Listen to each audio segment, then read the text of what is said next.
오늘 함께 나눌 말씀은 요엘서입니다. 요엘서 하면 생소하시죠? 성경책을 요엘을 찾으라 하면 찾기가 좀 쉽지 않으실 겁니다. 네, 성경을 많이 보신 분들도 왜 요엘서가 3장밖에 안 됩니다. 분량이 너무나 작습니다. 그래서 이 요엘서 하면서 우리가 생소하게 생각할지 모르나 성경의 말씀을 한번 읽어보면 이 말씀이 요엘서의 말씀이구나 뭐 이렇게 생각이 되어질 겁니다. 오늘 우리가 읽었던 말씀, 너희는 옷을 찢지 말고 마음을 찢어, 많이 들어보지 않습니까? 그리고 우리가 다음 주에도 제가 이제 살펴볼 말씀인데요, 2장 28절 한번 띄워볼까요? 그 후에 내가 내 영을 만민에게 부어주리니 자녀들은 예언할 것이요 청년들은 환상을 보며 아비들은 꿈을 꾸리라. 주의 영이 임하면이 요일서 2장의 말씀입니다. 우리가 그렇게 찬양을 자녀들은 이렇게 불렀지만 요엘서의 말씀인지 몰랐을겠죠. 아시는 분은 알겠지만 그만큼 우리는 요엘서 말씀이 사실은 친숙하더라, 이 말씀을 드리고 싶은 겁니다. 이 말씀은 사도행전에도 인용이 되었지 않습니까? 이렇게 보면 생소한 책인 것 같지만 이미 우리는 요엘서의 내용을 어느 정도 알고 있습니다. 분량으로 보면 작은 책이지만 이 요엘서가 그려내는 그 내용은 너무나 웅장하고 방대하고 심오하기 때문에 한 편의 설교로 다 담을 수 없어서 제가 다음 주나 다다음 주까지 제가 능력되는 대로 요엘서의 말씀 한번 풀어보려고 합니다. 이 요엘이라는 사람의 이름의 뜻은요, 여호와는 하나님이시다, 여호와는 참 신이시다, 유일하신 분이시다, 뭐 이런 의미입니다. 요엘서의 장르를 정해라고 하면 다 아시다시피 선지서입니다. 선지서는 두 가지 종류가 있죠. 대선지서가 있고 소선지서가 있습니다. 대선지서 하면은 우리는 대자 좋아하지 않습니까? 저는 아구찜을 시켜도 대자를 시키고요, 족발을 시켜도 대자를 시킵니다. 대자가 참 좋습니다.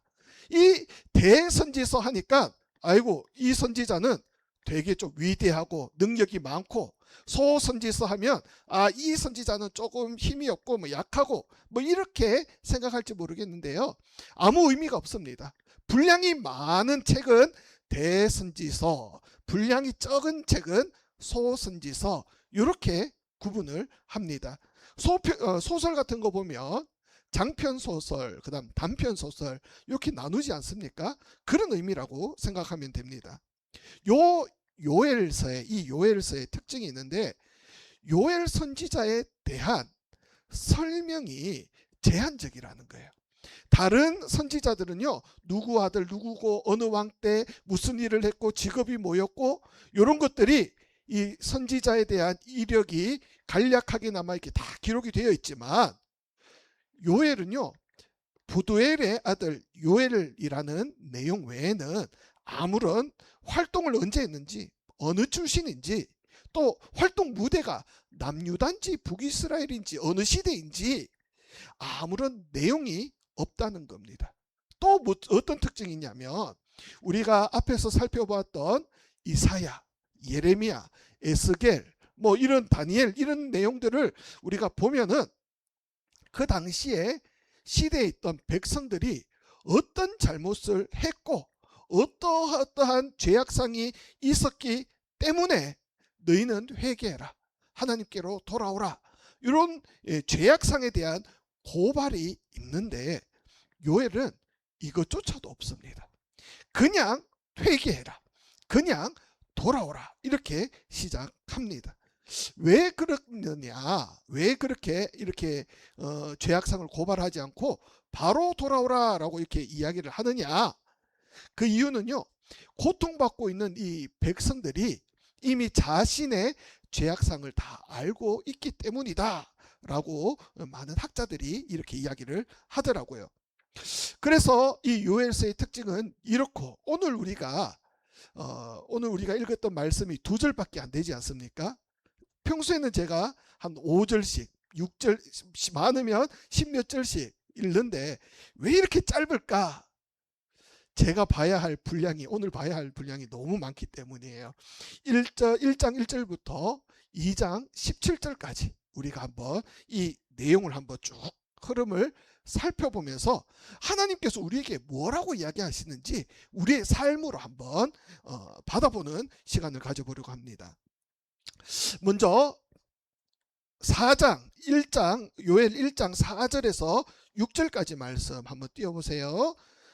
제가 읽겠습니다. 팥중이가 남긴 것을 메뚜기가 먹고 메뚜기가 남긴 것을 너치가 먹고 너치가 남긴 것을 황충이 먹었도다. 취하는 자들아 너희는 깨어 울지어다. 포도주를 마시는 자들아 너희는 울지어다. 이는 단 포도주가 너희 입에서 끊어졌음이니. 6절 같이 읽어보겠습니다. 시작. 다른 한 민족이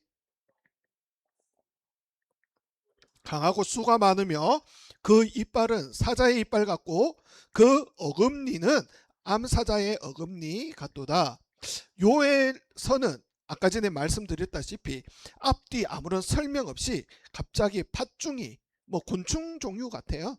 메뚜기, 황충이, 황충, 뭐 너치 이런 것들이 와서 차례대로 농작물들을 다 먹어 없애었다. 그래서 먹을 것이 하나도 없는 상황이다. 그리고 6절에 뭐라고 합니까? 다른 한 민족이 쳐들어왔다는 겁니다. 전쟁이 일어났다는 겁니다. 제가 이것을 연구하면서 공부하면서 보니까 이 팥중이, 메뚜기, 너치, 황충을 바벨론, 그 다음 바사의 메대, 그 다음 헬라, 로마 이렇게 이야기를 하더라고요. 전에 우리가 다니엘서 우리가 같이 설교 말씀을 드렸다시피 느부갓네살이 꿈을 꾸죠. 머리는 황금으로 되어 있는데 얘가 바벨론이고 몸뚱이는 은으로 되어 있는데 얘는 바사 페르시아죠. 그리고 허벅지는 헬라, 뭐 종아리는 뭐 철다리는 로마 이렇게 본다는 시선들이 있다라고 말씀을 드렸습니다.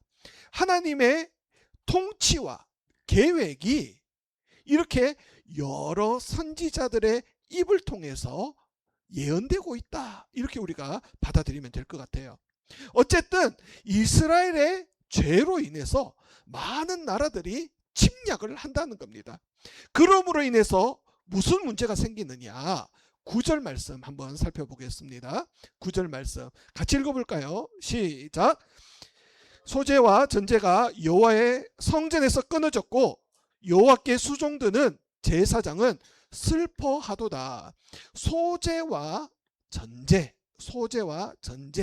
제사의 여러 가지 모양 중에 소재와 전제가 있는데 소재는 곡식 그리고 곡식 가루 이런 것들을 빻아서 태워드리는 제사입니다.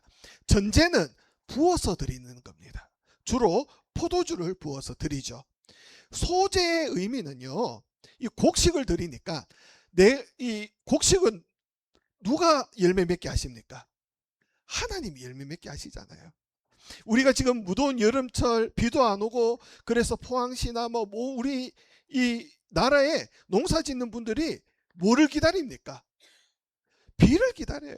예전에 뭐 94년도에 공식적으로 뭐 기우제를 한다는데 기우제해서 됩니까? 하나님께서 비를 주셔야지 공식이 자라지 않습니까? 곡식을 드린다는 것은 하나님께서 열매 맺게 해주셔서 감사합니다 라는 감사의 마음으로 드리는 제사가 소제라고 하고요. 전제는 부어서 드리는 나의 헌신을 이야기를 하는 겁니다. 전쟁이 일어났어요. 들판의 메뚜기로 인해서 황폐해지니까 성전에 드려야 할 재물이 없는 겁니다. 곡식과 포도주가 없는 겁니다. 그래서 소제와 전제를 드리지 못한다는 의미예요. 그런 상황입니다. 예배를 드릴 수 없는 상황이다라는 말씀입니다. 무슨 뜻입니까? 하나님과 나와의 영적인 관계가 끊어졌다 이 이야기입니다. 예배의 삶이 끊어졌다라는 말씀이라는 거예요. 우리의 삶을 갉아먹는 메뚜기, 황충, 팥중이, 이 너치 이것은 무엇입니까? 자녀라는 메뚜기 때문에 직장이라는 이 황충 때문에, 이 세상 염려라는 이 너치 때문에 우리의 마음을 다 빼앗겼어. 하나님 앞에 교회 나와도 감사가 없고 헌신이 없고 이런 껍데기만 드리는 예배를 드리고 있지 않는지 우리가 이 말씀을 통해서 한번 돌아보아야 할 것입니다. 계속해서 우리가 한번 말씀을 또 살펴보겠습니다.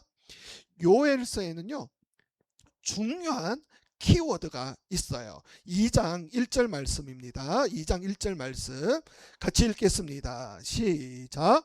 시온에서 나팔을 불며 나의 거룩한 산에서 경고의 소리를 질러 이 땅 주민들로 다 떨게 할지니 이는 여호와의 날이 이르게 됨이. 제가 빨간색으로 여호와의 날이라고 친절하게 설명을 했습니다. 중요한 키워드가 뭐라고요?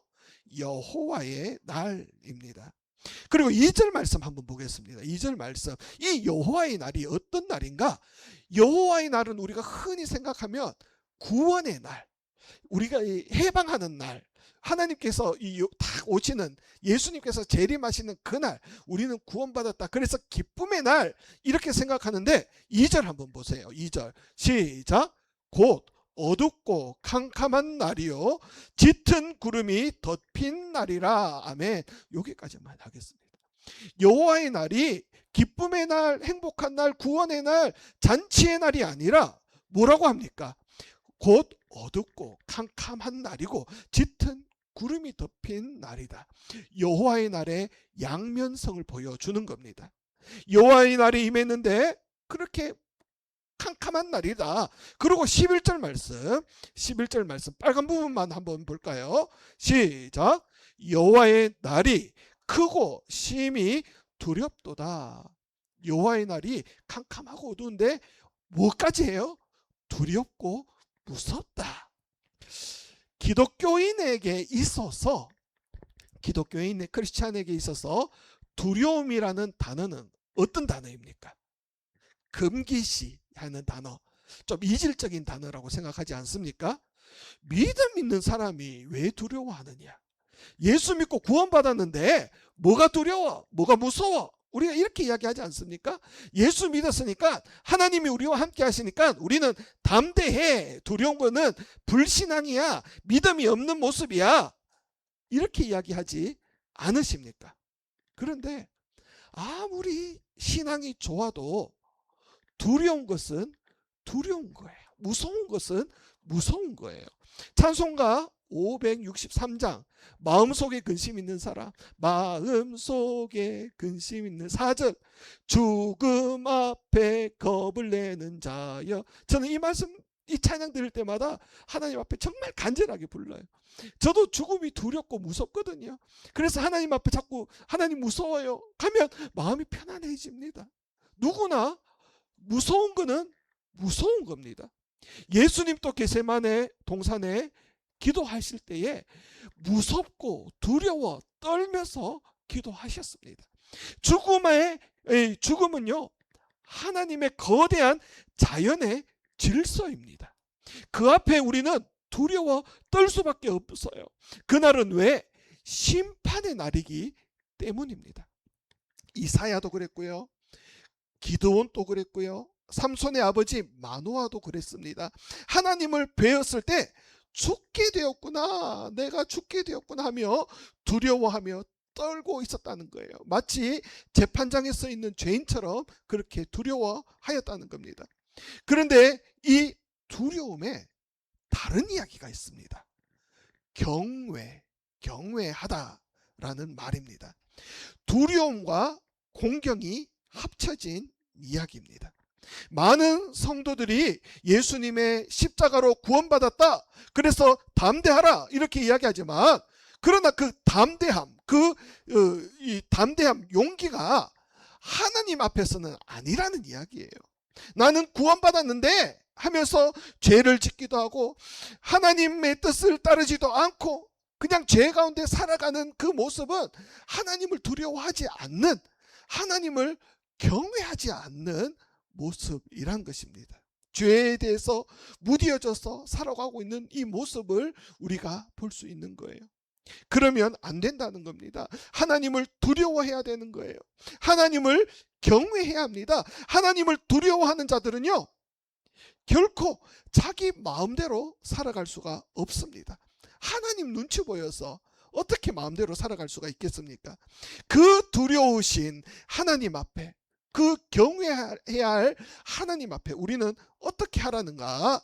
오늘 본문 12절 말씀, 2장 12절 말씀 한번 보겠습니다. 시작. 여호와의 말씀에 너희는 이제라도 금식하고 울며 애통하고 마음을 다하여 뭐라고요? 내게로 돌아오라. 두려운 사람은요, 도망갑니다. 경외하는 사람은요, 다가갑니다. 돌아갑니다. 지금이라도 어떻게 금식하고 울며 마음을 다해서 하나님께로 경외하는 마음으로 돌아가라라는 겁니다. 13절 말씀, 오늘 본문 말씀이죠. 함께 읽어볼까요? 시작. 너희는 옷을 찢지 말고 마음을 찢어. 여기까지만요. 몸만 돌아오는 것이 아니라 마음을 찢는다. 진심으로 돌아오라. 이 말씀이에요. 예전에 한국교회에 많은 행사들이 있었습니다. 서울광장이나 뭐 서울의 큰 운동장이나 여의도광장, 뭐 시청 앞에 막 모여서 회개운동을 한다면서 많은 사람들이 운집해서 모여 있었습니다.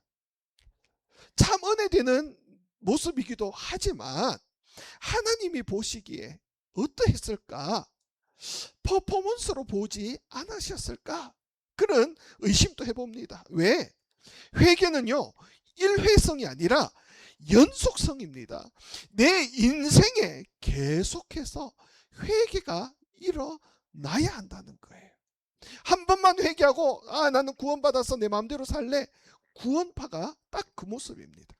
우리의 삶 가운데 늘 자신을 돌아보며 하나님 앞에서 코람데오라고 이야기하지 않습니까? 날마다 나 자신을 돌아보면서 내가 하나님 앞에 죄를 짓지 않았나? 그러면서 우리 주보에 보면 회개와 감사의 시간이 꼭 있습니다. 하나님 앞에 날마다 회개해야 한다는 것입니다. 16절 말씀 볼까요? 16절 말씀. 백성을 모아 그 모임을 거룩하게 하고 장로들을 모으며 젖 어린이와 젖 먹는 자를 모으며 신랑을 방에서 나오게 하며 신부도 그 신방에서 나오게 하고, 장로들은 물론이고 어린아이와 젖먹이와 신랑과 신부까지도 다 나오라는 겁니다. 요나 이야기 잘 아시죠? 요나 선지자가 니느웨에 가서 하나님의 말씀을 증거할 때 이 니느웨 백성들이 어떻게 했습니까? 베옷을 입고 제 온몸에 막 재를 뿌리면서 회개를 했습니다. 그 말씀을 자세히 읽어보면요, 짐승들도 금식하며 회개했다는 거예요. 모든 니느웨 백성들이 금식하며 회개를 하는데 짐승들도 밥도 안 주고 걔네들도 금식했다는 거예요. 걔네들이 밥 안 주니까 음매 꿀꿀꿀 그러면서 밥 달라고 울부짖는 모습이겠지만 무슨 정신을 이야기합니까? 진심으로 하나님 앞에 나아가 회개한다. 마음을 찢어 하나님 앞에 나아간다. 하나님을 경외하는 마음으로, 두려워하는 마음으로 나아간다. 이 말씀입니다. 사실 하나님 입장에서 이 백성을 멸망시키기로 작정을 하셨다면 저 같으면 경고하지 않을 것 같아요. 너희가 이렇게 잘못했으니까 돌아오라, 아니면 내가 저주하겠다, 멸망하겠다, 이런 이야기 안 하고 조용하게 그냥 확 날려버리면 될 텐데, 왜 하나님께서는 그렇게 많은 선지자들을 보내셔서 경고하시고 돌아오라, 회개하라 이렇게 이야기하셨는가? 그 이유는요, 하나님은 자신의 백성들을 멸망시키고 싶지 않아서입니다. 우리 본문의 말씀 13절 후반절 보면요, 하나님은 은혜로우시며 자비로우시며 노하기를 더디하시며 이내가 크시사 뜻을 돌이켜 재앙을 내리시지 아니하시나니. 좀 어려운 이야기를 하려고 합니다. 집중하라는 말씀이에요. 하나님의 뜻은 인간의 기도나 회개나 또 예배나 또 헌금이나 이런 걸로 바뀔 수가 있습니까? 아닙니다. 하나님의 뜻은 인간의 어떠한 행위로도 어떠한 지성을 들여서도 바뀌지가 않습니다. 이 목사 13절 보니까 회개하고 하나님께로 돌아오면 하나님이 뜻을 돌이켜 재앙을 내리시지 않는다고 하는데 왜 바뀌지 않느냐? 이렇게 물으실 수가 있죠. 우리는 이것을 먼저 전제하고 성경을 봐야 돼요. 하나님의 뜻과 계획은 변하지 않습니다. 아무리 예수님이라고 할지라도 하나님의 뜻을 돌이킬 수가 없습니다. 좀 과하게 이야기했죠. 요건 제가 좀 이따가 한번 풀어서 설명하겠습니다. 그렇다면 우리가 과연 하나님의 뜻이 무엇인지 한번 살펴보아야 하는데, 예레미야 29장 11절 말씀, 예레미야 29장 11절 한번 읽어볼까요? 시작. 여호와의 말씀이니라. 너희를 향한 나의 생각은 너희에게 미래와 희망을 주는 것이라. 내가 너희를 향한 뜻은 재앙이 아니다. 무엇을 주는 거냐요? 평안이다. 그러면 이 평안, 이 미래와 희망이 무엇인가?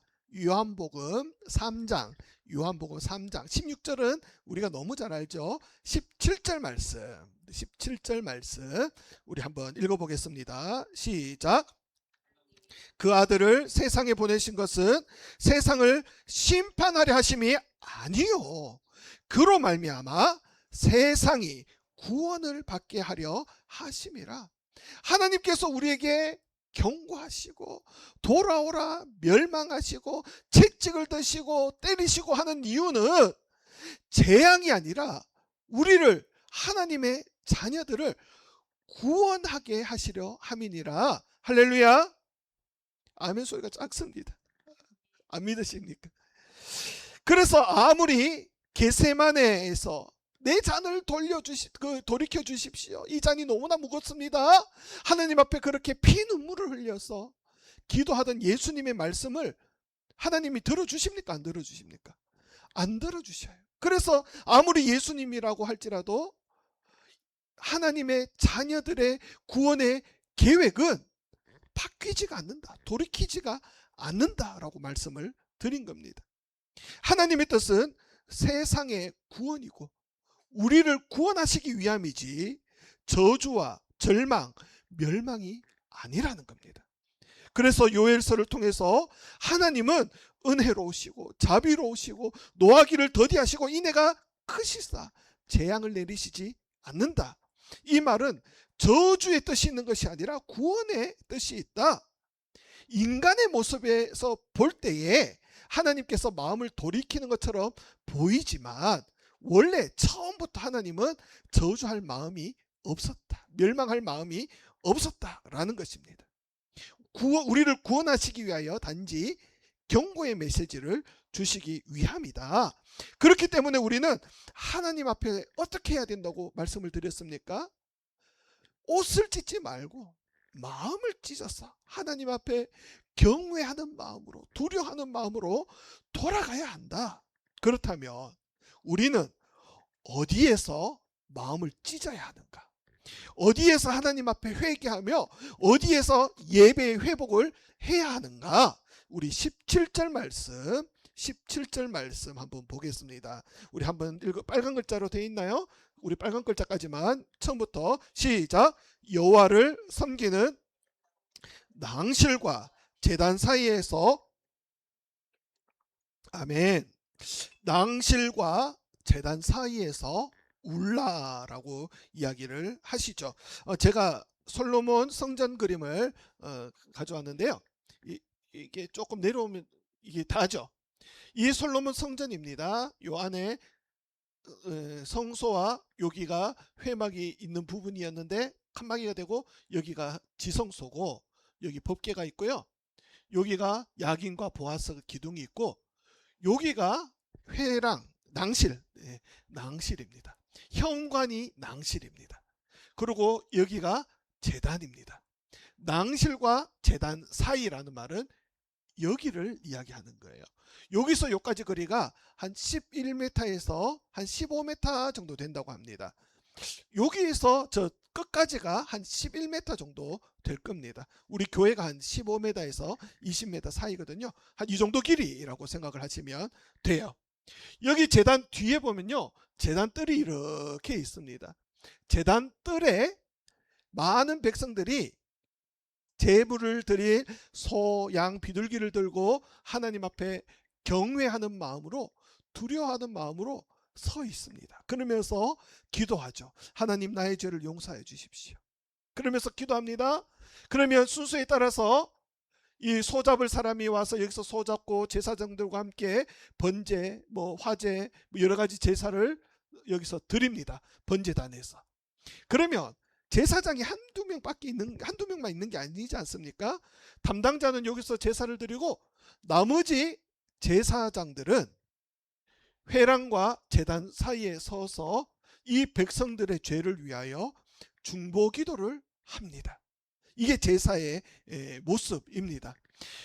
이 회랑과 이 현관과 이 제단 사이에서 울라라는 것은 하나님 앞에 회개해라, 백성들을 향해서 기도해라, 이 말씀입니다. 그런데 에스겔 8장에 보면 기급할 일이 있어요.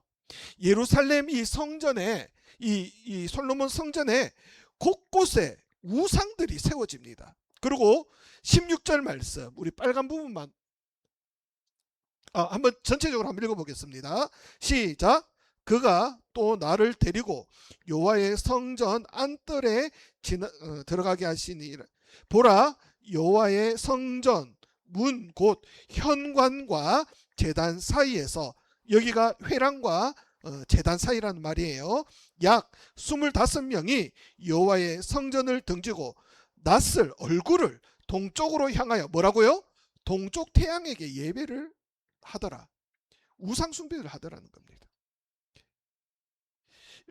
돌아가셔서 에스겔 8장을 읽어보시면요, 예루살렘 성전 문이 여러 가지가 있는데 그 곳곳에 우상이 세워지고요. 아까 전에 그림요, 여기서 동쪽을 향해서 우상 숭배를 하고 있더라. 기겁할 일이 아닙니까? 하나님을 예배해야 되는 장소, 성전에서 우상 숭배를 하더라. 이곳에서 백성들을 위하여 중보하고 이 하나님의 나라를 위하여 기도해야 할 이 장소에서 태양을 보고 태양신님 하면서 옛날에 정화수 떠놓고 빌듯이 그렇게 우상을 숭배하더라. 자, 봅시다. 우리가 예배해야 할 장소가 어디입니까? 섬김의 교회 여기입니까? 교회는 무엇입니까? 섬김의 교회, 중앙교회, 이게 교회입니까? 교회는 예수님을 믿는 성도들이 모이는 것이 교회입니다. 바울이 고린도전서 3장 16절에 뭐라고 합니까? 너희가 하나님의 성전이다. 우리가 하나님의 성전이다. 성전에 대한 이 개념을 말씀을 드리는 겁니다. 그러면 우리의 예배의 장소, 우리가 소제를 드리고 감사제를 드리고 전제, 우리의 헌신의 장소가 어디야 되느냐는 겁니다. 우리의 가정이 돼야 되는 거예요. 우리의 직장이 돼야 됩니다. 우리들의 만남이 돼야 돼요. 그곳에서 하나님께 영광이 드러나야 되고 하나님의 은혜가 드러나야 되고 그곳에서 소제와 전제를 드려야 하고 감사와 헌신이 우리의 삶의 현장에서 그 예배의 장소에서 나타나야 한다는 거예요. 사실 믿지 않는 사람이, 초신자가 교회 처음 오시는 분이 예배에 와서 첫 예배를 드리면서 눈물 콧물 흘리면서 아이고 내가 주님을 만났습니다 할 확률이 몇 프로입니까? 100% 없습니다. 100% 없습니다. 설교 말씀 들으면서 이 말씀 은혜롭네? 아닙니다. 99% 좁니다. 믿는 사람도 좋은데 안 그렇겠습니까? 우리의 예배의 장소는요, 그 삶의 현장에서 하나님의 은혜가 드러나야 되고 믿지 않는 이들이 그 삶의 현장 예배의 장소에서 은혜를 받고 감동을 받고 하나님을 만나야 되는 거예요. 교회, 이 건물의 교회가 아니라는 말씀입니다. 그런데 우리는요, 그 예배의 장소를 어떤 장소로 사용합니까? 우상을 섬기는 장소로 사용하지 않습니까? 탐욕을 채우는 장소로 사용하지 않습니까? 그래서 요엘은요, 우리에게 낭실과 제단 사이, 현관과 이 제단 사이에서 우리의 예배의 장소에서, 우리의 삶의 터전에서 울며 기도해라. 어떻게 해요? 몸을 찢지 말고 마음을 찢었어. 하나님을 경외하는 마음으로 하나님 앞에 나아가라. 그렇게 말씀하시는 겁니다. 사랑하는 성도 여러분, 우리는 예수 그리스도의 보혈로 인하여 구원을 받은 백성이 되었습니다. 그렇다고 해서 우리가 하나님을 만만하게 보라는 것이 아닙니다. 더욱더 하나님을 두려워하고 하나님을 경외해야 합니다. 우리의 삶의 터전에서 하나님을 더 높여드리고 하나님께 영광을 돌리는 예배의 장소가 되어야 합니다. 그렇기 위해서 삶에서 회개가 일어나야 돼요. 그렇기 위해서 삶에서 감사가 넘쳐나야 합니다. 삶에서 내가 헌신하는 헌신의 모습이 있어야 합니다. 하나님은요, 우리를 기다리고 계세요. 어디에서? 교회에서? 아니에요. 우리의 삶의 현장에서 예배를 받으시기 위하여 기다리고 계십니다. 사랑하는 성도 여러분, 한 주간 삶에서 하나님께 영광 돌리는, 그리하여 하나님의 은혜를 체험하고 그 하나님의 은혜가 나뿐 아니라 믿지 않는 이에게도 흘러가서 그들을 감동시키시는 역사를 체험하는 저와 여러분이 되기를 축복합니다.